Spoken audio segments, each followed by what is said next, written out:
Huku maafisa wa upelelezi katika msitu wa Shakahola wakiendelea kufukua mihili, mambo ya kutisha yaliyotanda kijiji cha Migingo huko Malindi, ambako familia ya mchungaji Paul Mackenzie inaishi imekumbwa na mshtuko mkubwa.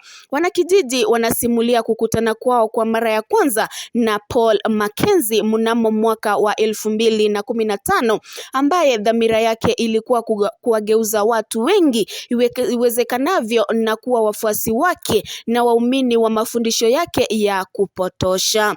Hapo ndipo alipojenga kanisa lake la Good News International Church, hapo akiteka waumini wengi kabla ya kuhamia Shakahola. Haya yanajiri huku familia za wapendwa wao waliopotea wakiendelea kumiminika katika kituo cha polisi cha Malindi kwa matumaini ya kuwapata makiwa hai. Alihama toka mwaka jana akapeleka wafuasi wake huko kwa sababu ya hilo swala la mambo ya shule.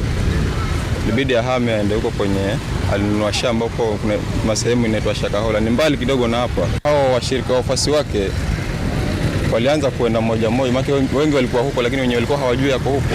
Walikuwa wanatuuliza sisi kama alihamia wapi sana, kwa sababu unaambiwa ni mtu ambaye unamjua alikufa, unaambiwa alikufa. Na ni mtu ambaye ulikuwa kimuona, unakuja kuonyeshwa picha, huyu mtu fulani, basi alikufa huko kwa hilo shamba la Pastor Mackenzie. Kuja kutafuta familia yangu ambayo ilipotea kwa hii kanisa ya Mackenzie takriban miaka miwili. Na nimekuja hapa nikiwa na wiki moja, naelekea wiki ya pili sasa nikiwa hapa. Tuliweza kwenda hospitali, tukaenda JCC, pia tukaenda mpaka mochari, na tukuweza kwenda kambi ya watoto.